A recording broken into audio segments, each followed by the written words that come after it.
여호와여, 내 기도를 들으시고 나의 부르짖음을 주께 상달하게 하소서. 나의 괴로운 날에 주의 얼굴을 내게서 숨기지 마소서.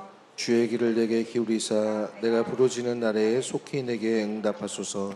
내 날이 연기같이 소멸하며 내 뼈가 숯같이 탔음이니이다. 내가 음식 먹기도 잊었으므로 내 마음이 풀같이 시들고 말라버렸사오며 나의 탄식 소리로 말미암아 나의 살이 뼈에 붙었나이다. 나는 광야의 올빼미 같고 황폐한 곳에 부엉이 같이 되었사오며 내가 밤을 새우니 지붕 위에 외로운 참새 같으니이다. 내 원수들이 종일 나를 비방하며 내게 대항하여 미칠 듯이 날뛰는 자들이 나를 가리켜 맹세하나이다. 나는 죄를 양식같이 먹으며 나는 눈물 섞인 물을 마셨나이다. 주의 분노와 진노로 말미암음이라. 주께서 나를 들어서 던지셨나이다. 내 날이 기울어지는 그림자 같고 내가 풀에 시들어짐 같으니이다. 여호와여, 주는 영원히 계시고 주에 대한 기억은 대대에 이르리이다. 주께서 일어나사 시온을 긍휼히 여기시리니 지금은 그에게 은혜를 베푸실 때라. 정한 기한이 다가오미니이다. 주의 종들이 시온의 돌들을 즐거워하며 그의 티끌도 은혜를 받나이다. 이에 문나라가 여호와의 이름을 경외하며 이 땅의 모든 왕들이 주의 영광을 경외하리니 여호와께서 시온을 건설하시고 그의 영광 중에 나타나셨음이라. 여호와께서 빈궁한 자의 기도를 돌아보시며 그들의 기도를 멸하지 아니하셨도다. 이 일이 장래 세대를 위하여 기록되리니 창조함을 받을 백성이 여호와를 찬양하리로다. 여호와께서 그의 높은 성소에 굽어보시며 하늘에서 땅을 살펴보셨으니 이는 갇힌 자의 탄식을 들으시며 죽이기로 정한 자를 해방하사 여호와의 이름을 시온에서 그 영예를 예루살렘에서 선포하게 하려 하심이라. 그때 민족들과 나라들이 함께 모여 여호와를 섬기리로다. 그가 내 힘을 중도에 쇠약하게 하시며 내 날을 짧게 하셨도다. 나의 말이 나의 하나님이여 나의 중년에 나를 데려가지 마옵소서. 주의 연대는 대대에 무궁하니이다. 주께서 옛적의 땅에 기초를 놓으셨사오며 하늘도 주의 손으로 지으신 바니이다. 천지는 없어지지만 주는 영존하시겠고 그것들은 다 옷같이 낡으리니 의복같이 바꾸시면 바뀌려니와 주는 한결 같으시고 주의 연대는 무궁하리이다. 주의 종들의 자손은 항상 안전히 거주하고 그의 후손은 주 앞에 굳게 서리이다 하였도다. 아멘. 할렐루야. 예, 반갑습니다. 우리 자율사랑 한번 인사하겠습니다. 잘 오셨습니다. 예, 한 번 더 기도할까요? 기도합시다. 예, 오늘 나라에 또 특별한 결정이 있는 날이었습니다. 아마 여러분들 하고 싶은 이야기가 막 이만큼 차 있으실 거예요. 예, 각자의 정치적 소신에 따라서 하고 싶은 이야기가 막 이만큼씩 차 있으실 터인데, 여러분 우리가 그럴 때일수록 입술을 조심해야 되고, 또 하나님이 우리에게 주시는 마음이 뭔가, 하나님의 마음이 뭔가 집중하면서 오히려 이럴 때는 우리가 침묵하면서 말씀에 더 귀를 기울이고 또 기도의 자리로 나가는 것이 시간이 지나고 나서 하나님께서 이렇게 일하셨구나 하는 것을 아름답게 해석해낼 수 있는 여유가 생깁니다. 지금 하고 싶은 말들이 이만큼 있으시더라도 집에 돌아가시고 또 지인들 만나서 너무 많이 쏟아내시는 것을 저는 권면하지 않습니다. 역사라고 하는 것은 나중에 어떻게 해석될지도 모르는 것이고, 시간이 지나고 나서 또 우리가 어떻게 재해석됐는지 그 알 수가 없어서 지금 성급하게 했던 말들이 나중에 내가 주워 담을 수 없는 그런 경우도 참 많이 있습니다. 지금은 확실한 것은 기도할 때라고 하는 것이고, 또 새로운 나라의 지도자를 또 뽑아야 되는 그런 상황에 놓여 있기 때문에 우리가 더 많이 기도해야 될 때라는 사실, 여러분 반드시 기억하시고, 우리 동관교회 안에서는 이런 부분 때문에 어떤 갈등과 분열의 양상들이 나타나지 않기를 주님의 이름으로 축원합니다. 예, 오늘 시편 102편은 말로 닿을 수 없는 고통을 겪는 한 시인의 탄식 시이면서 동시에 죄를 회개하는 참회 시입니다. 참회의 시입니다. 10절에 보시면 주의 분노와 진노로 말미암음이라 되어 있어요. 엄청난 고통 가운데 있는데 그 이유가 뭐냐? 주의 분노와 진노 때문이다 라고 시인이 고백하고 있습니다. 주께서 나를 들어서 던지셨나이다 라고 말하고 있습니다. 시인은 알고 있는 거예요. 현재 자신이 직면한 이 고난이 하나님의 진노의 결과라는 것을 인식하고 있는 겁니다. 우리가 살다 보면 하나님의 진노를 당할 때가 있죠. 예. 이런 거죠. 지금 내가 당하는 고난이 하나님의 진노라고 하는 것을 인정하고 싶지는 않아요. 대부분 다 그럴 것입니다. 근데 제 인생을 돌아봤을 때, 제가 설교를 준비하면서 제 인생을 돌아봤을 때, 그럼 내 인생에 하나님의 진노는 단 한 번도 없었을까? 제 인생 가운데 하나님의 책망, 하나님의 경책함, 징계, 그로 인한 고난이 과연 내 인생에 단 한 번도 없었을까? 라고 돌이켜보면 자신 있게 말을 못하죠. 여러분 어떻습니까? 지난 우리의 인생을 돌아보면서 내 인생에는 단 한 번도 하나님의 징계가 없었다 라고 자신 있게 말할 수 있는 사람이 얼마나 있을까요? 그런 면에서 오늘 이 시인이 처한 현실은 우리가 과거에 처했던 현실이거나 혹은 오늘 처한 현실이거나 혹은 앞으로 우리가 처할 수 있는 현실이라는 사실을 기억하시면서 오늘 이 본문을 우리가 함께 살펴보면 좋을 것 같습니다. 다행인 것은 지금 이 시인이 이 진노가 하나님의 나의 죄 때문이라고 하는 것, 이 징계, 이 어려움이 하나님의 진노 때문이라는 것을 알고 있다는 것, 이게 다행인 거예요. 왜냐? 여러분, 이게 왜 다행이냐면요, 물론 우리가 고통을 당하는 것은 상당히 괴로운 일이지만 그 고통의 이유를 정확히 안다는 것은 은혜인 것입니다. 바꾸어 말하면 이런 거예요. 내가 당하는 고난의 성격을 잘못 이해해서 잘못 진단하고 해석할 때, 그럼 그때부터 그 사람의 신앙생활은 계속해서 꼬이게 되는 거예요. 목회자로서 제가 두려운 것 중에 하나는 분별력을 잃어버리는 것입니다. 제가 자주 이런 표현을 하죠.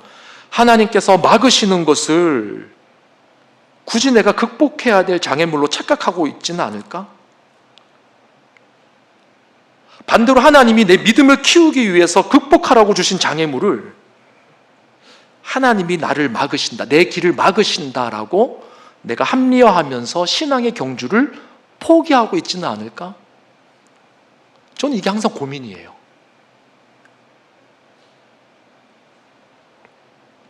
제가 목회를 하기 전에는 저 혼자만의 고민이었는데 이제 목회에 발을 디디면서 이 고민이 더 커져 버렸어요. 왜냐? 이것은 저뿐만 아니라 저와 함께하는 모든 성도님들에게 영향을 미칠 문제이기 때문에 그런 것입니다. 여러분, 저를 불쌍히 여겨주시고 저를 위해서 꼭 기도해 주십시오. 우리 목사님이 극복해야 될 장애물인지 피해야 될 장애물인지를 분별할 수 있는 그런 지혜를 얻게 해달라고. 이 기도는 여러분 저를 위해서 꼭 해주십시오. 제가 이 교회에서 목회를 하는 동안에는요. 중요한 것은 분별력입니다.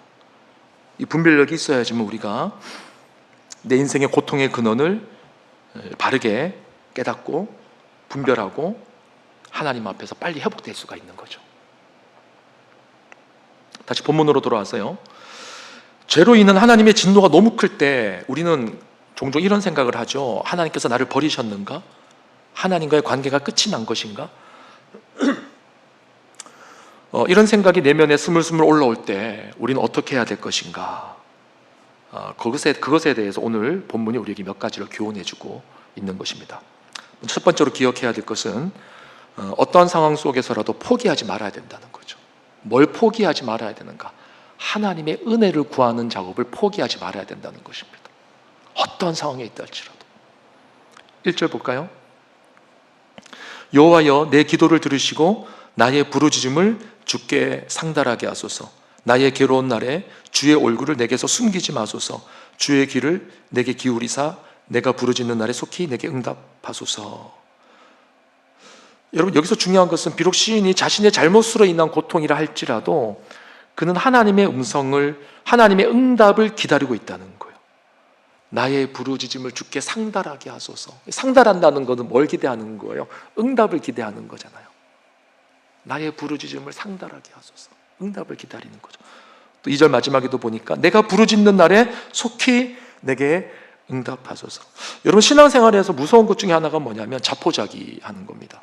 어떤 잘못을 해서 고통당하고 하나님의 징계를 받을 때 자포자기하는 거예요. 아, 그래, 나는 안 돼. 난 해도 안 돼.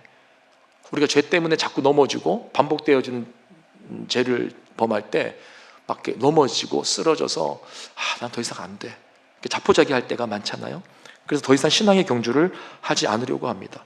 근데 이제 이런 분들의 무서운 점이 뭐냐면 본인 혼자 포기하면 다행인데, 물론 이제 그분도 일어나셔야죠. 그분도 일어나서 회복되어져야 되겠지만, 뭐가 무서운 거냐면 이런 분들은 절대로 자기 혼자 넘어지고 끝나지 않습니다. 누군가가 죄를 짓고 넘어지면은 그 사람이 다시 일어서려고 할 때 그 발버둥 치는 모습이 위선적으로 보인다는 거예요. 자기가 계속해서 쓰러지고 넘어져서 하나님의 그 은혜를 기대하지 못하고 자포자기하고 그렇게 주저앉아 있으니까 다른 사람들이 그렇게 일어나려고 하는 모습을 보면서 위선적으로 보는 거예요. 위선적으로. 손가락질하고. 그래서 여러분, 우리가 신앙적으로 쓰러지고 어떤 죄를 지어서 반복해서 넘어지는 그런 모습이 있을 때 나 자신뿐만 아니라 다른 사람을 위해서라도 하나님의 은혜를 구하셔야 돼요. 하나님, 내가 일어나게 해주십시오. 다시 한 번 더 일어나게 해주십시오. 우리 가족들을 위해서라도, 우리 주변의 성도들을 위해서라도, 나보다 믿음이 연약한 그 지체들을 위해서라도, 아버지, 나는 염치 없지만 그들을 위해서라도 하나님, 나를 살려주십시오. 성경은 우리가 어떤 죄를 지었다 할지라도 주님 앞에 나오면 그래서 철저히 그분의 은혜를 구하고 회개하면 반드시 우리를 용서하시겠다고, 살리시겠다고 말씀하시는 거죠. 히브리서 12장에 보면 하나님의 징계에 대한 말씀이 나오는데요, 우리 히브리서 12장 5절에서 8절 말씀 한번 교독을 해보겠습니다. 또 아들들에게 권하는 것 같이 너희에게 권면하신 말씀 또 잊었도다. 일렀으되 내 아들아, 주의 징계하심을 경히 여기지 말며 그에게 꾸지람을 받을 때에 낙심하지 말라. 그래서 그 사랑하시는 자를 징계하시고 그가 받아들이시는 아들마다 채찍질하심이라 하였으니 너희가 참음은 징계를 받기 위함이라. 하나님이 아들과 같이 너희를 대우하시나니 어찌 아버지가 징계하지 않는 아들이 있으리요? 징계는 다 받는 것이거늘 너희에게 없으면 사생자요 친아들이 아니니라. 여러분, 여기서 핵심적인 메시지는 뭐냐면 지금 이 히브리서 기자의 핵심적인 요구는 뭐예요? 낙심하지 말라는 거죠. 그에게 꾸지람을 받을 때에 낙심하지 말라는 거예요. 왜냐? 하나님과 우리의 관계는 부모 자녀 관계 그 이상의 관계이기 때문이라는 겁니다. 지금 이제 부모 자녀 관계로 예를 들고 있잖아요. 근데 하나님과 우리의 관계는 그 이상의 관계인 거예요. 그래서 오늘 본문도 마찬가지입니다. 1절 2절을 다시 보시면 1절에서 부르짖음을 상달하게 하소서, 2절에서 주의 얼굴을 숨기지 마소서, 주의 귀를 기울이소서, 부르짖을 때 속히 응답하소서. 그러니까 시인은 하나님 앞에 간절히 구하고 있어요. 나를 외면하지 말아달라고. 그러니까 여러분, 신앙생활은요, 이렇게도 표현할 수 있는 거죠. 신앙생활은 인내로 하는 거죠. 인내로. 신앙생활을 믿음으로 한다 그러잖아요. 그 믿음으로 한다는 말을 다르게 표현하면 인내로 하는 거죠. 인내가 필요 없으면 믿음도 필요 없죠. 왜 믿음이 필요하다고 합니까? 인내해야 될 것이기 때문이에요. 인내해야 될 것이기 때문에.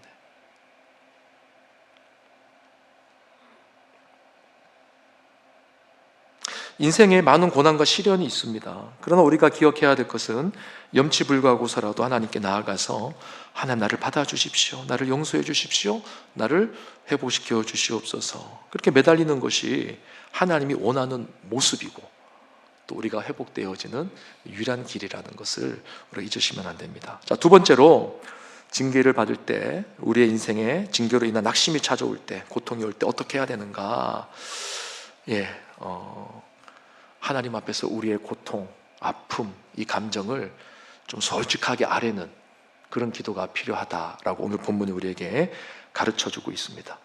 그냥 꽁 하고 가만히 계시면 안 된다는 거예요. 기도의 자리로 나와서 이 토로해야 된다는 겁니다. 하나님, 내가 아픕니다. 내가 너무 힘듭니다. 내가 너무 괴롭습니다. 그를 고백할 수 있는 기도의 자리를 마련하셔야 된다는 거예요. 오늘 본문에 보니까 3절에서 11절까지의 말씀을 보시면, 지난번에도 이 본문을 설교하면, 제가 이 본문을 설교하면서 한번 말씀을 드린 기억이 나는데, 3절에서 이제 11절까지 보면은요, 굉장히 많이 나오는 반복되는 단어가 바로 나라는 단어예요. 나라는 1인칭 주어가 굉장히 많이 나오는데, 여기에만 나라는 그 단어가 몇 번이 나오냐? 17번이 나옵니다. 17번. 자, 나라는 1인칭의 주어를 생각하면서, 1인칭 주어를 생각하면서 한번 제가 빠르게 한번 읽어보겠습니다. 한번 따라와 보십시오. 3절부터.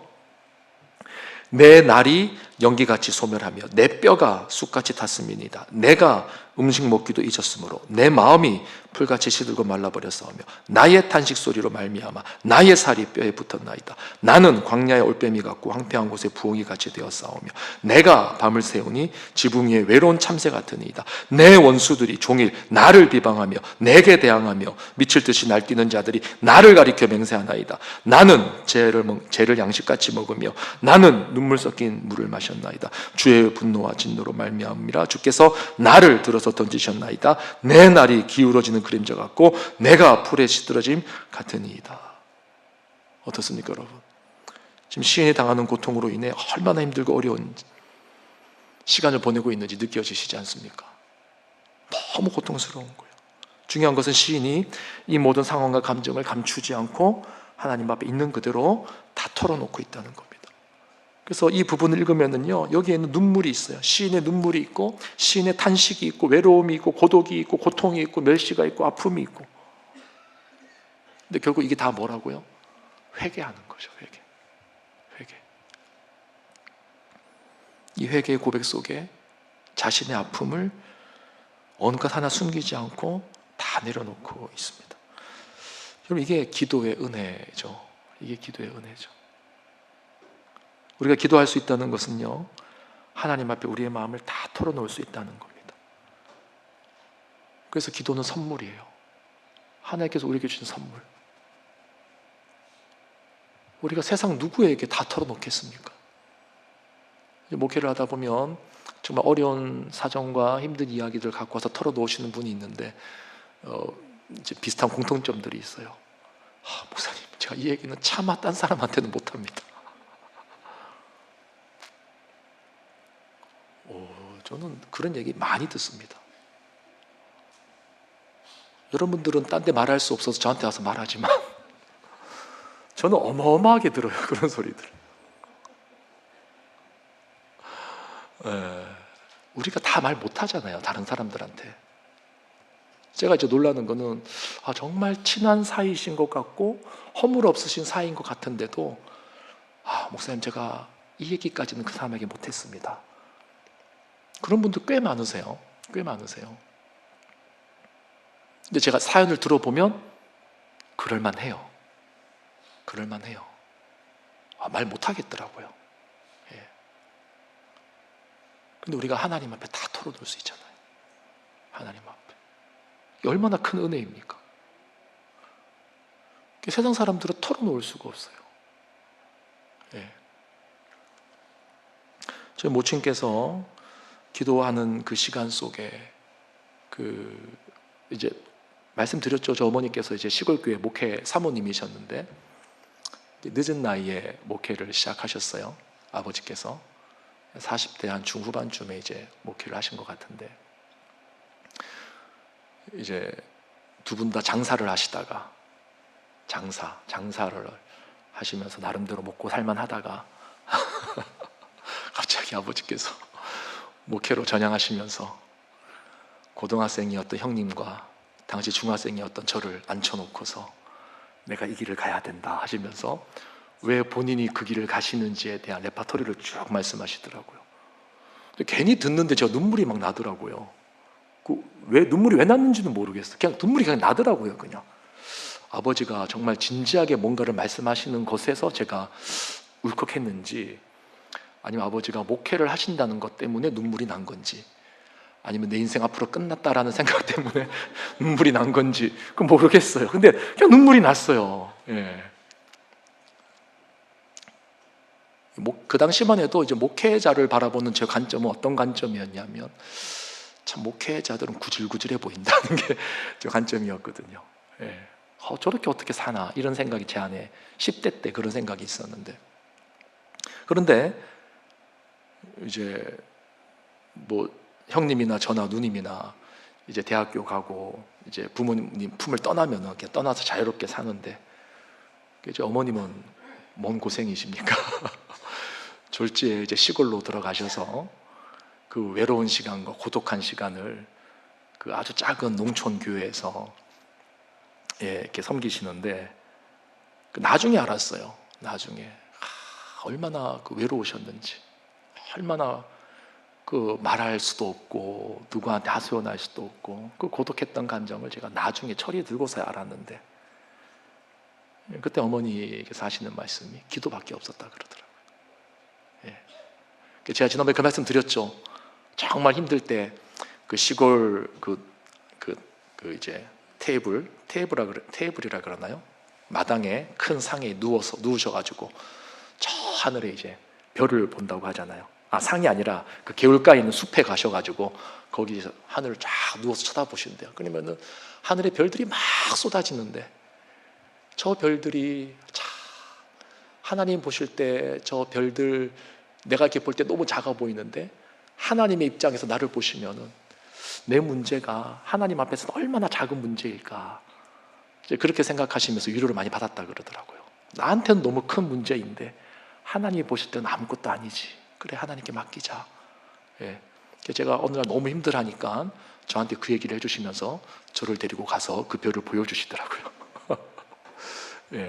그때는 제가 이제 신학생 때였어요. 그러니까 그 말씀을 해주시더라고요.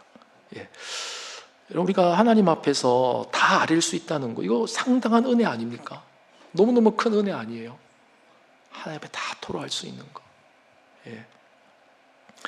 우리가 아무리 징계 가운데 있다 할지라도, 아무리 징계 가운데 고통 속에 아픔이 있다 할지라도, 우리가 하나님 앞에 그 아픔까지도 다 내려놓고 기도하는 거, 그걸 하나님이 원하시는 거라는 거죠.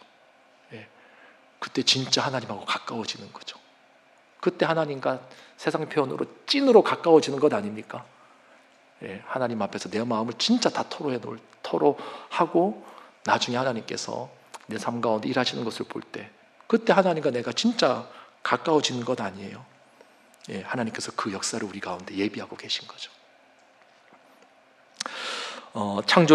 주님은 우리의 창조주이시기 때문에 모든 것을 아시고요, 우리의 구속주이시기 때문에 우리의 모든 문제를 해결하실 수 있으시고요, 그분은 재림주이시기 때문에 결국에는 우리의 눈물을 닦아주시는 분이다. 그렇게 성경이 우리에게 가르쳐주고 있습니다.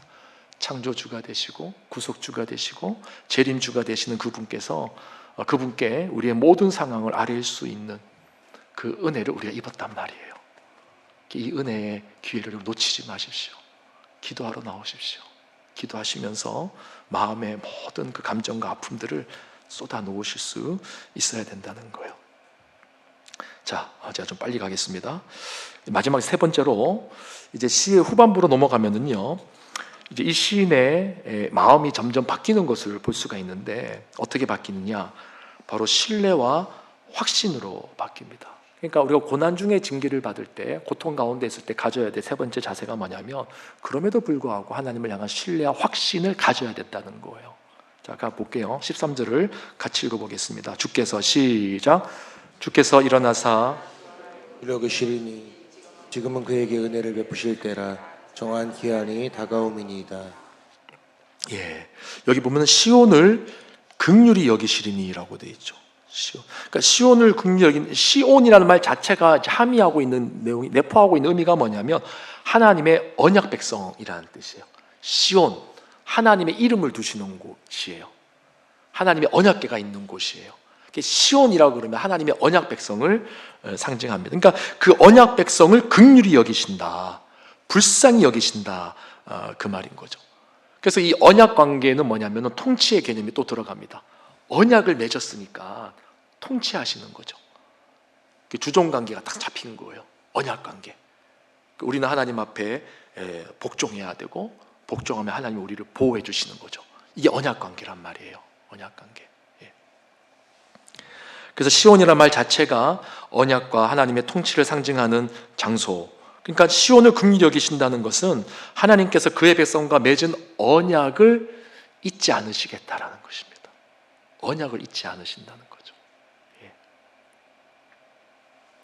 여러분, 하나님은 당신의 언약 백성을 그냥 내버려 두지 않으십니다. 비록 우리가 여러 가지 죄악으로 인해 하나님을 향한 신실함을 저버릴 때도 하나님은 우리를 향한 신실함을 저버리지 않으신다는 거죠. 우리를 향한 긍휼의 문을 항상 열어두시는 거죠. 이건 부모와 자녀 관계가 똑같습니다. 부모는 항상 자녀들을 위해서 마음을 한쪽 열어두고 있죠. 항상 열어두고 있잖아요. 항상. 자녀들이 아무리 잘못했어도 언제든지 받아들일 준비하고 있잖아요. 하나님이 우리를 향해서 그 마음의 문을 열어두고 계시는 거죠. 그래서 지금 시인은 그 언약을 붙들고 하나님 앞에 돌아오는 겁니다. 그래서 14절에서 이렇게 고백합니다. 주의 종들이 시온의 돌들을 즐거워하며 그의 티끌도 은혜를 받나이다. 이게 무슨 말일까요, 여러분? 갑자기 티끌 얘기가 왜 나올까요? 시온의 돌들, 티끌, 이게 무엇을 의미하는 걸까요? 시온에 뭐가 있습니까? 예루살렘 성전이 있잖아요. 여기서 시온의 돌들, 시온의 티끌이라는 것은 안타깝게도 폐허가 된 예루살렘을 말하는 거예요. 폐허가 된 예루살렘의 돌들, 그 먼지들. 그렇다면 지금 이것이 의미하는 바가 뭘까요? 지금 시인은 죄로 인해 무너진 하나님의 언약 백성이, 그러니까 이미 죄로 인해서 무너졌다라고 보는 겁니다. 실제로 무너지잖아요, 이스라엘 백성들이. 그렇죠? 예루살렘 성전이 해파가 되잖아요. 그러니까 죄로 인해 무너진 하나님의 언약 백성이 다시금 회복되기를 바라고 있는 거예요. 비록 예루살렘은 폐허가 되었지만 시인은 거기에서 낭망하거나 주저하지 않고 다시금 하나님의 은혜가 임하는 때, 심지어 그것의 티끌까지도, 무너져 내린 돌 하나까지도 은혜를 받기를 소원하면서 하나님의 은혜들을 기다리고 있다는 겁니다. 그 분위기가 지금 바뀐 거예요. 하나님 날 살릴 거다. 하나님 반드시 날 살려주실 것이다. 그래서 16절에서 이렇게 말합니다. 여호와께서 시온을 건설하시고 그의 영광 중에 나타나셨습니다. 그러니까 앞에서는 시온이 무너졌어요. 무너졌기 때문에 긍휼히 여김을 받기를 원했는데 이제 16절에서는 뭐예요? 다시 그 시온을 건설하실 하나님을 보는 겁니다. 이건 뭐예요? 건설이 된 겁니까 지금? 아니에요. 건설이 될 걸 바라보는 거예요. 믿음의 눈으로 보는 거죠. 현실은 어렵습니다. 무너졌어요. 예루살렘이 폐허가 됐어요. 그럼에도 불구하고 하나님의 은혜와 긍휼이 그 시온 백성에게 임하기를 소원하고 있는 겁니다. 믿음은 이런 거죠. 현재 우리의 삶이 탄식 가운데 있다 할지라도 그 속에서 다시금 하나님께 돌아와서 끝까지 하나님의 은혜를 구하는 것, 회개할 것은 회개하고 끝까지 은혜를 구하는 것, 염치 불구하고서라도 구하는 것. 그때 하나님이 우리의 눈물을 닦아주시고 우리의 눈을 열어서 보여주시는 것, 그게 믿음이에요. 그게 믿음의 눈이 열리는 거죠. 아, 회복될 것이다, 회복될 것이다. 내가 믿습니다 해서 믿어지는 게 아니라 하나님이 우리의 눈을 열어주시는 거예요. 그래서 23절을 보십시오. 23절, 24절을 보면 시인은 여전히 탄식하는 현실 가운데 있다고 말하고 있습니다. 그가 내 힘을 중도에 쇠약하게 하시며 내 날을 짧게 하셨도다. 나의 말이 나의 하나님이여 나의 중년에 나를 데려가지 마옵소서. 주의 연대는 대대에 무궁하나이다. 그러니까 지금 처한 현실이 얼마나 어려운지를 보여주고 있는 거죠. 내 날을 짧게 하셨나이다. 이게 무슨 말일까요? 중년에 나를 데려가지 마옵소서. 말 그대로 중년이에요. 중년. 중년의 때. 아직 내가 죽을 때가 안 됐는데 중년밖에 안 됐는데 내가 죽겠다는 거예요. 그만큼 현실이 어렵다는 겁니다. 나의 중년에 나를 데려가지 마옵소서. 그러니까 지금 시인은 인생의 중반에 모든 것을 포기하고 내려놔야 될 정도로 그 인생의 심각한 위기에 처해 있다는 거죠. 그러나 25절 이하를 보면 또 뭐라고 되어 있습니까? 주께서 옛적에 땅에 기초를 놓으셨사오며 하늘도 주의 손으로 지으신 바니이다. 천지는 없어지려니와 주는 영존하시겠고 그것들은 다 옷같이 낡으리니 의복같이 바꾸시면 바뀌려니와. 예. 이 천지 만물이 의복같이 바뀌어진다는 거죠. 누가 마음을 먹으시면은요? 하나님이 마음 먹으시면. 27절 주는 한결같으시고 주의 연대는 무궁하리이다. 28절 주의 종들의 자손은 항상 안전히 거주하고 그의 후손은 주 앞에 굳게 서리이다 하였도다. 그러니까 모든 것이 다 하나님께 달려있다는 말이죠. 주께서 옛적에 땅에 기초를 내오셨사오며 하늘도 주의 손으로 지으신 바니이다. 그러니까 하나님께서 하늘과 땅의 모든 것을 지으신 분이라는 거예요. 그래서 나의 모든 것도 하나님의 손에 달려있다는 거죠. 이게 어떤 연결성을 갖고 있냐면 하나님이 옛적에 땅에 기초를 놓으신 분이라면 현재 무너진 내 삶의 기초도 하나님은 세우실 수 있다 그 말이거든요. 이해 가시죠 이제? 네. 하나님이 하늘을 만드시고 땅에 기초를 세우셨다. 그럼 나의 무너진 하늘과 나의 무너진 땅을, 그러니까 내 인생이 무너진 하늘과 땅을 말하는 거예요. 그거 하나님이 다시 세우실 수 있다. 그렇게 이야기를 하는 겁니다. 그러니까 여전히 현실은 어려운 거죠. 그러나 믿음으로 하나님 앞에 나가는 거죠. 한 가지 또 마지막으로 주목할 것은 뭐냐면요, 28절에 보면 주의 종들의 자손은 항상 안전히 거주하고 그의 후손은 주 앞에 굳게 서리이다. 예. 이게 무슨 말일까요? 원래라면은 주의 종인 내가 안전히 거주하고 제가 주 앞에 굳게 서리이다 이렇게 말해야 되는 것 아닙니까? 근데 자기라고 하지 않아요. 분명히 자손이라고 되어 있습니다. 후손이라고 되어 있어요. 이제 중의적인 의미가 있습니다. 첫 번째는 아까 말씀드렸던 것처럼 당장의 지금 현실에는 변화가 없어요. 예. 그러나 앞으로 하나님이 바꾸실 것이다 라는 거죠. 예. 두 번째 의미는 뭐냐면 이것이 영원히 지속되어질 것이다 라는 의미예요. 후손을 언급하고 있기 때문에. 예. 이걸 좀 다르게 표현하면 이런 거죠. 지금 내 때에는 회복되지 않아도, 여러분 듣기 싫으시겠지만 제가 말하겠습니다. 지금은 회복되지 않아도 된다 안 된다? 너무 과격한 표현인가요? 이렇게 표현할까요? 지금은 회복되지 않아도 괜찮습니다 하나님, 그 말이죠. 우리는 별로 이거 원하지 않죠. 당장 지금 회복돼야 되죠. 근데 이제 마지막 구절만 보면 이게 그렇게 힘들게 받아들여질 수 있지만 이제 1절부터 27절까지 쭉 고백해오는 시인의 그 고백을 쭉 이어서 보면, 아, 하나님이 보시기에 선한 대로 하시옵소서. 그러나 하나님의 긍휼과 은혜가 반드시 내 가운데 있을 것을 믿습니다. 이 고백을 지금 하는 거죠, 시인이. 예.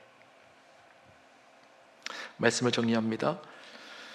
신앙생활은 인생의 탄식과 하나님을 향한 신뢰 사이에서 무엇을 선택할 것인가의 문제입니다.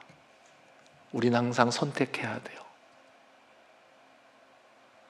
비록 우리의 현실이 여전히 탄식하는 현실일 수 있지만 그 현실에 주저하지 않고 다시 일어설 수 있는 것은 하나님을 향한 신뢰와 확신이 있기 때문입니다. 이것이 믿음인 거예요. 지금 여러분 표정이 약간 그런 표정이에요. 목사님 뭔가 마무리가 잘못된 것 같습니다. 이런 표정이에요. 내 때에 뭔가 변화가 나타나야 되는데 지금 여러분, 그럼 말씀이 있는 대로 제가 뒤집어서 한번 적용해 볼게요. 내 때는 다 회복이 됐는데 내 자녀 때에 막 무너지면 좋겠습니까? 아, 그때도 돼야 되고 지금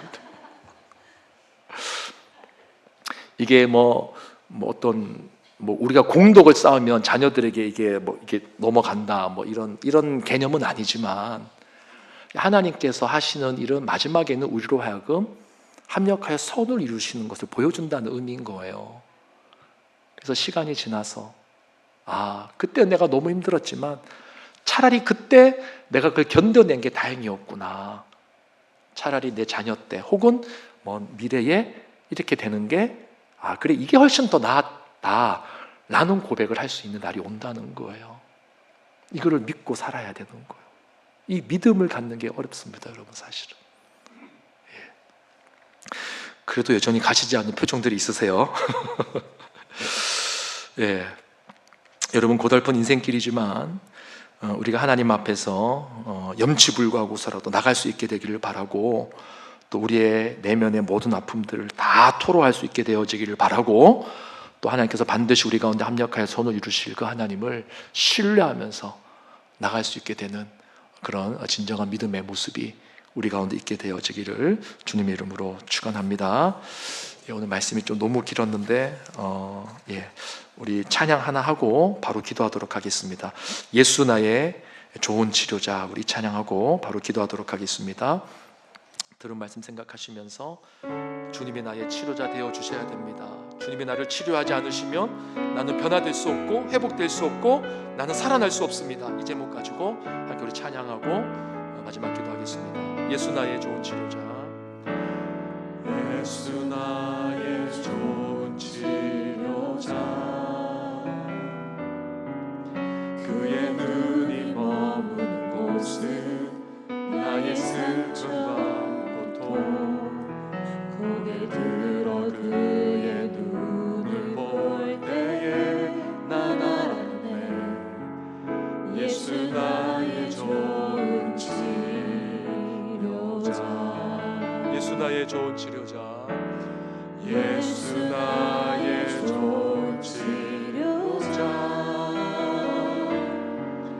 그의 손길이 닿는 곳은 나의 상처와 아픔, 영원히 흐를 것 같았던 눈물 다 멈췄네.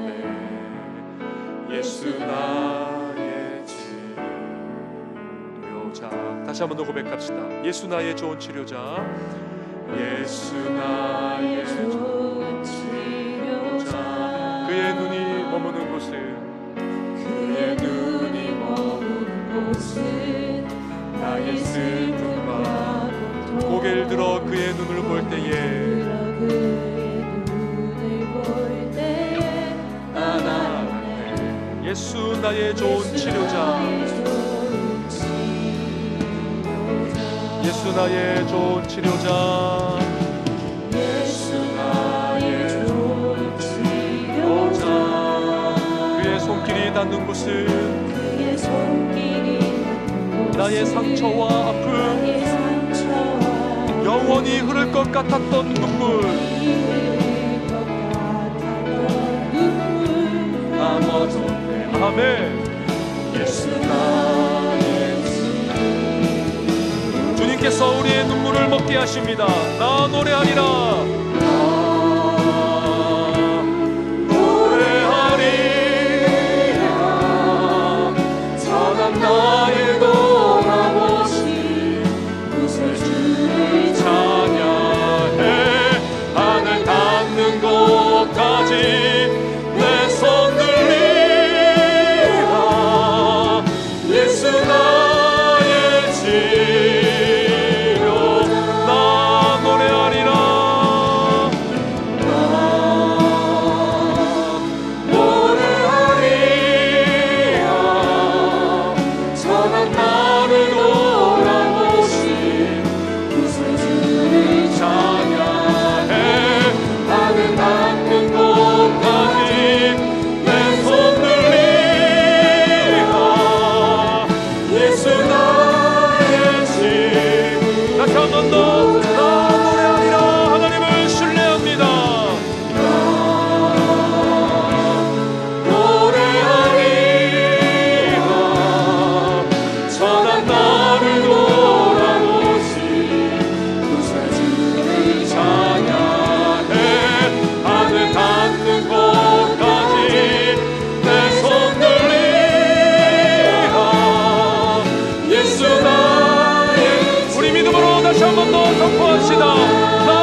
시간 기도할 때 하나님, 내 인생에 있는 여러 가지 아픔과 고통 속에 이 고난의 성격을 잘 해석하고 분별해낼 수 있는 은혜를 달라고 기도합시다.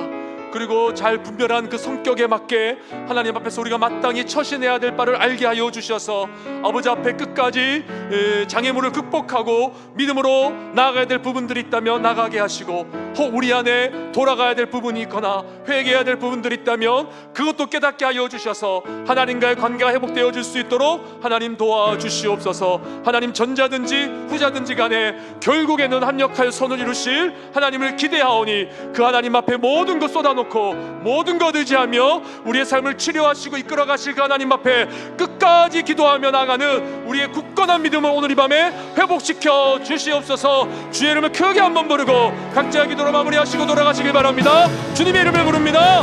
주여.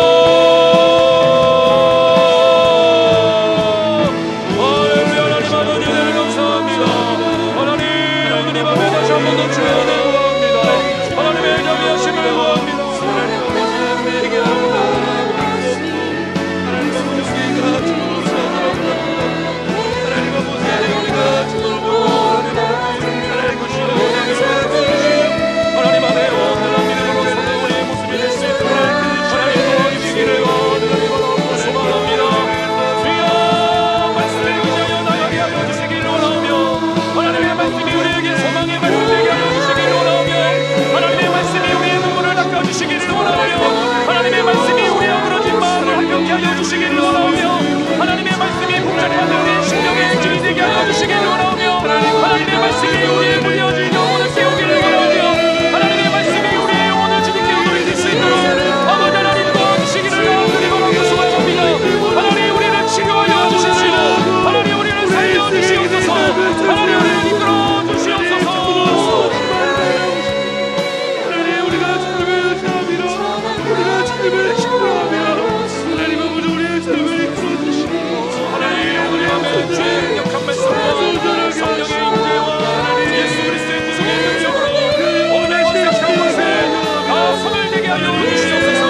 끝까지 하나님을 의지하며